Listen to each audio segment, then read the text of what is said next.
카리브해에서 행복한 가족이 멋진 휴가를 함께 보내고 있다. 요트 위에서 어머니 줄리아가 수영을 하려고 물속으로 뛰어든다. 그리고 휴식을 취하려는 동안 이상한 느낌을 받는다. 하지만 주변에서는 아무것도 보이지 않는다. 그래서 그녀는 상상이라고 생각한다. 몇 초 후 그 이상한 느낌이 다시 돌아온다. 여전히 아무것도 보이지 않는다. 하지만 이것이 그녀를 걱정하게 함. 그래서 그녀는 요트로 다시 헤엄치기 시작함. 갑자기 무언가가 그녀의 다리를 잡아당기기 시작함. 그리고 그녀는 필사적으로 도움을 외치기 시작함. 그녀의 딸 캐시는 헤드폰을 끼고 있어서 그녀를 듣지 못함. 그녀의 남편 톰과 아들 벤은 낚시에 몰두하고 있음. 줄리아는 계속 물 위에 떠 있으려고 몸부림침. 그리고 외치는 것이 점점 힘들어짐. 물 때문에 그녀의 입에 물이 들어감. 곧 톰은 줄리아를 한동안 보지 못했다는 것을 깨달음. 그리고 요트를 찾아다님. 결국 위험에 처한 아내를 발견함. 아이들을 챙긴 후 톰은 요트를 줄리아 가까이로 이동시킴. 그리고 물속으로 뛰어들어 빠르게 아내에게 다가감. 그녀를 붙잡아 물 위에 뜨게 함. 요트로 다시 헤엄쳐 돌아감. 아이들이 그들을 배로 올라오게 도움. 가족이 줄리아를 위로한다. 줄리아는 무슨 일이 있었는지 모른다. 그리고 그것을 물살 탓으로 돌린다. 그날 밤 가족은 벤의 생일을 축하한다. 선물과 케이크와 함께 캐시는 남자친구에게서 전화를 받는다. 그래서 그녀는 개인적으로 이야기하려고 노트북을 들고 밖으로 나간다. 그는 그녀에게 보여준다. 거대한 천둥 구름이 도시 위에 나타난 적이 있다는 것을. 영상통화가 끊기고 멈춘다.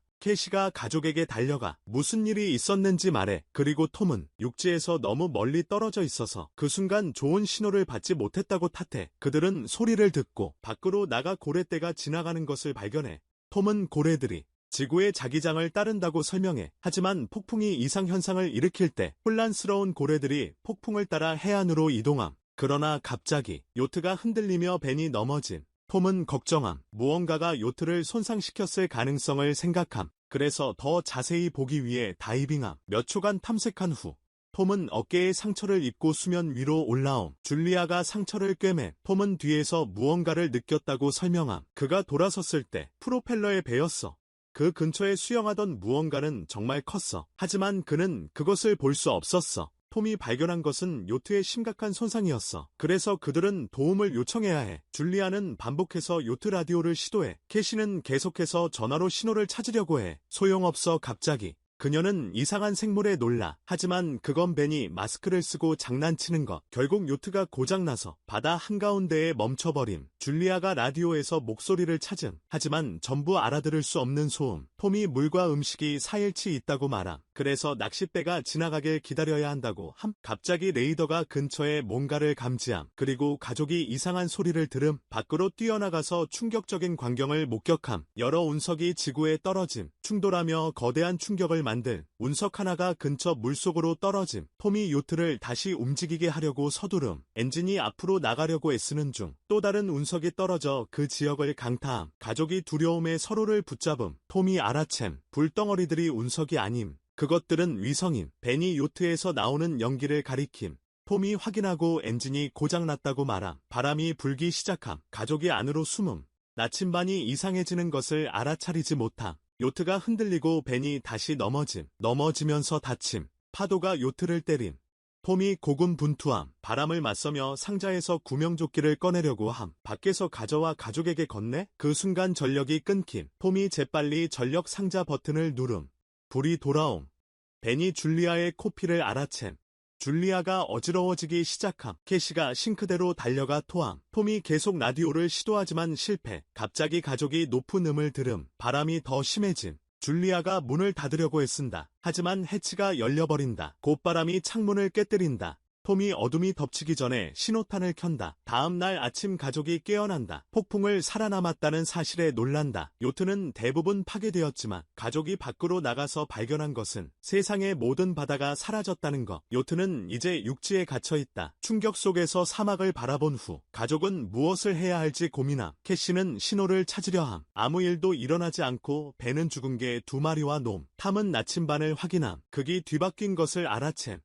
마지막으로 이런 일이 일어난 것은 70만 년 전. 캐시는 정신이 무너짐. 남자친구가 죽었을 거라는 사실을 깨달음. 그리고 숨으려고 달려감. 엄마가 위로하려고 할 때 엄마를 밀어내는 그녀. 줄리아와 톰은 추락 후 남은 물품을 확인. 벤은 생일 풍선을 바위에 묶음, 다른 생존자들의 주목을 받으려는 희망. 다음으로 톰은 다시 라디오를 시도. 한 남자와 연락이 닿음. 현재 잠수함의 선장이 된 그의 배도 육지에 갇힘. 그리고 그는 자기장이 역전되었다고 확인. 바다가 물러나고 육지를 잠기게 함. 다른 생존자를 아직 찾지 못함.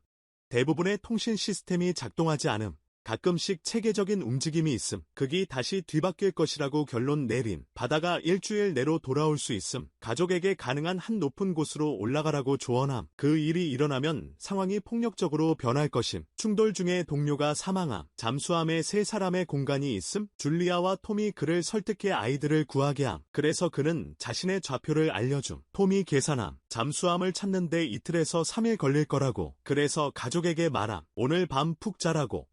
내일 아침 일찍 떠날 거라고. 다음 날 아침 가족이 짐을 챙기고 있을 때 톰이 근처에서 뭔가 움직이는 것을 봄. 그것은 임시로 만든 작사를 든 절뚝거리는 남자임. 그리고 계속 짖는 게.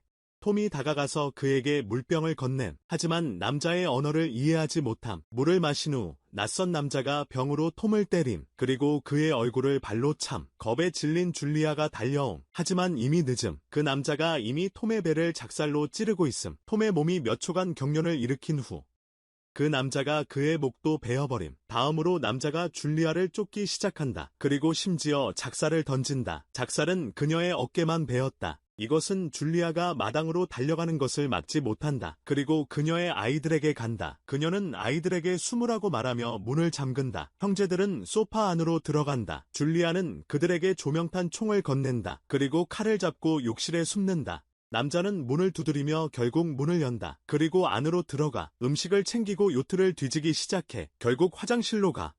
줄리아는 그를 피하려고 벽에 난 구멍을 통해 빠져나가. 남자는 밖을 보지만 그녀를 못 찾아. 하지만 줄리아가 몰래 도망치려 할 때 개가 그녀를 보고 짖기 시작해. 갑자기 개가 그녀를 넘어뜨려. 줄리아는 칼로 개를 죽일 수밖에 없어. 낯선 사람이 개가 낑낑거리는 소리를 듣는다. 그리고 나와서 개의 몸을 발견한다. 그는 정신이 나간다. 한편 줄리아는 마당을 몰래 돌아다니며 위로 올라간다. 깨진 창문을 통해 다시 들어가기 위해서. 불행히도 남자가 먼저 그녀를 발견한다. 그리고 그녀를 주먹으로 때려 눕힌다. 줄리아는 가구를 붙잡는다. 그가 그녀를 끌고 가려고 할 때 싸움 중에 그녀가 그를 발로 차서 떨어뜨림. 그 후 남자가 그녀의 손목을 밟아 칼을 떨어뜨리게 함. 그가 그녀의 머리카락을 잡음. 그리고 그녀의 얼굴을 바닥에 내리침. 그 후 그녀를 소파에 던져 목을 조르기 시작함. 아이들이 모든 것을 지켜보고 있음. 더 이상 참을 수 없음. 그래서 캐시가 나와서 남자를 조명탄으로 쏨. 즉시 요트에 불이 붙기 시작함. 아이들이 뛰쳐나감. 줄리아는 돌아가서 남자의 얼굴을 발로 참. 좌표가 적힌 지도를 챙김. 그리고 가방도 챙김. 벤과 캐시는 아버지의 몸을 붙잡음. 곧 줄리아도 합류함. 모두 함께 눈물로 작별 인사를 나눔. 그 순간 으스스한 남자가 요트에서 나옴. 가족은 도망치기 시작함. 요트가 큰 폭발로 터짐. 조금 후 가족이 작은 폭포에서 쉬기 위해 멈춤. 캐시는 풍선 때문에 미친 남자가 찾아왔는지 궁금해함. 그 말에 벤은 죄책감을 느낌. 줄리아는 아들에게 그게 그의 잘못이 아니라고 안심시킴. 그리고 가족에게 계속 움직이자고 재촉함. 이상한 남자가 여전히 따라오고 있기 때문. 작은 연못에서 벤은 망치상어의 몸에 매료됨. 그 순간 줄리아는 남자가 그들에게 다가오고 있는 것을 봄. 그래서 가족은 다시 뛰기 시작한다. 모래 언덕을 내려가 독성 폐기물을 발견한다. 그래서 조심스럽게 피해 다녀야 한다. 잠시 후 추격자를 잃은 것처럼 보인다. 계속 여행을 이어간다. 땅에 박혀있는 다른 것들을 계속 본다. 큰 죽은 바다 동물 같은 것들, 그리고 바다 밑바닥에서 온 모든 플라스틱. 벤이 속도를 늦추기 시작할 때 줄리아는 그가 탈수 직전이라는 것을 알아챈다. 멈춰서 모두가 쉴 수 있게 함. 물병이 거의 비어있는 걸 보고 경악함. 캐시는 자신이 뚜껑을 제대로 닫지 않았다는 걸 깨달음. 줄리어는 부주의했다고 그녀를 꾸짖음. 하지만 캐시는 상관없다고 말함. 어차피 이 상황에서 살아남을 수 없을 거라고 말함. 소리치는 긴 논쟁 끝에 결국 가족은 계속 움직임. 그룹은 추락한 비행기를 발견함. 갑작스러운 움직임에 놀람. 하지만 그냥 새들일 뿐 가족은 결정한다. 비행기 안에서 밤을 보내기로. 함께 간식을 나눈다. 줄리아는 톰의 재킷 안에서 가족 사진을 발견하고 마음이 아프다. 사진을 발견한 줄리아, 캐시는 부모님이 어떻게 만났는지 이야기해 달라고 한다. 그래서 줄리아는 이야기한다. 톰이 그녀가 일하던 병원에 갔고 환자가 되었다고. 그는 꽃으로 사랑을 고백했다. 그리고 한밤중에 아름다운 시. 캐시는 화장실에 가기 위해 비행기에서 내림. 갑자기 소름 끼치는 남자가 뒤에서 그녀를 놀라게 함. 하지만 줄리아가 먼저 그에게 달려들어 여러 번 찌름. 분노와 슬픔을 폭발시키며 캐시는 그녀를 진정시키기 위해 포옹으로 도와야 함. 다음 날 아침 시체는 벼룩으로 뒤덮임. 가족은 시체에 물린 자국이 많다는 것을 알아챈. 그래서 근처에 어떤 동물이 숨어있는 게 분명함. 그룹이 떠난 후 남자의 입에서 개들이 나옴. 몇 시간 후 줄리아와 캐시가 지도를 보려고 멈춤. 하지만 벤은 계속 걸음. 줄리아가 멈추라고 말해도 그는 연못에 얼굴을 묻고 필사적으로 물을 마심. 줄리아가 재빨리 그를 끌어당김. 알 수 없는 물이 그를 아프게 할 수 있다고 설명함. 가족은 계속 여행함. 그리고 머리를 덮어야 함. 그들을 뜨거운 태양으로부터 보호하기 위해 벤이 어지러움을 느끼기 시작함. 그래서 오래된 의자들을 발견했을 때 줄리아와 캐시는 그것들로 임시 대피소를 만들. 줄리아가 벤에게 약물을 주사함. 그리고 그곳에서 밤을 보내기로 합의함. 이른 아침 줄리아가 이상한 소리를 듣고 깨어남. 대피소를 나와 조사하러 감. 그리고 캣떼를 발견하고 충격을 받음. 다가오며 줄리아가 아이들을 깨우러 달려간다. 가족은 가능한 한 빨리 달리기 시작한다. 그들은 거대한 화물선을 발견하고 그쪽으로 달려간다. 3명의 승무원이 아직 살아있는 것을 알아챈다. 여자는 그들을 돕고 싶어 한다. 하지만 2 남자는 거부한다. 그리고 그룹은 컨테이너 안에 숨는다. 그들은 가족이 들어오지 못하게 잠근다. 개들이 거의 다 왔다. 그래서 줄리아가 아이들을 컨테이너 꼭대기로 올라가게 함. 줄리아도 올라가기 시작할 때 개들이 다리를 세게 짚기 시작함. 형제들이 엄마를 도와야 함. 끌려 내려가기 전에 컨테이너 옆에 구멍이 있음. 그래서 개들 반이 안으로 들어감. 승무원들이 총을 쏨. 하지만 벌레들이 너무 많음. 곱개들이 2명의 일꾼을 압도하고 죽임. 마지막 남자가 천장에 난 구멍에 도달한다. 개들이 그를 끌어내려 죽인다.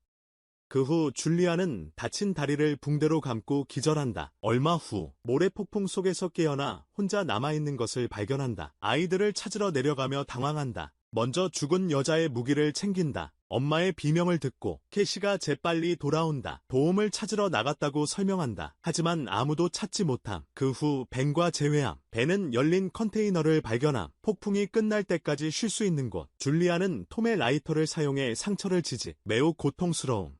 폭풍이 끝난 후 가족은 물병 여러 개를 발견함. 다음 컨테이너에서 시체를 확인하다가 라디오를 발견함. 총도 있어.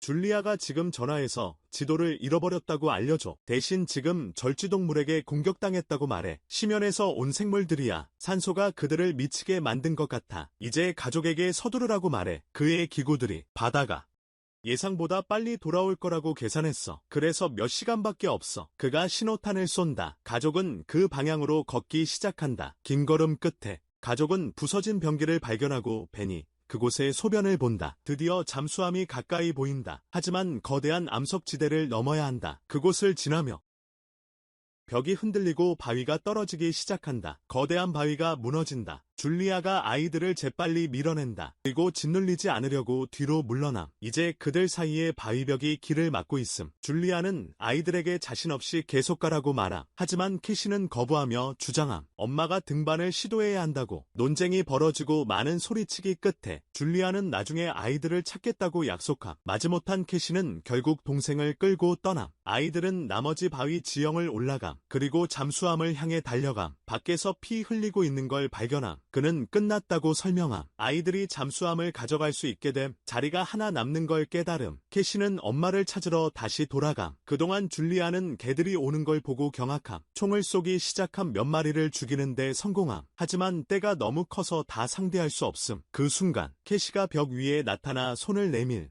줄리아가 가능한 한 빨리 기어오르기 시작함. 다친 다리로 캐시의 도움을 받으며 반대편에 도달함. 그리고 함께 잠수함으로 달려감. 벤은 이미 지붕 위에 서 있음. 개들을 혼란시키기 위해 사격을 시작함. 그 사이 가족도 올라감. 개들이 나우의 시체를 발견하고 바로 먹어치움. 줄리아가 총을 잡고 계속 사격함. 아이들을 안으로 들여보내면서 안전해지자 총알이 다 떨어진 걸 깨닫는다. 그래서 총을 개에게 던진다. 그리고 아이들과 함께 안으로 들어간다. 가족은 해치를 제대로 잠그는 걸 확인한다. 그리고 개들이 잠수함을 둘러싸는 걸 지켜본다. 창문 너머로 그 순간을 본다. 바다가 마침내 돌아 돌아온다. 그래서 셋은 서둘러 자리에 앉는다. 그리고 안전벨트를 매고 손을 잡는다. 거센 파도가 곧 잠수함을 강타한다. 그리고 그것을 던지기 시작한다. 줄리아는 모든 일이 일어나는 환상을 보고 캐시는 구토를 한다.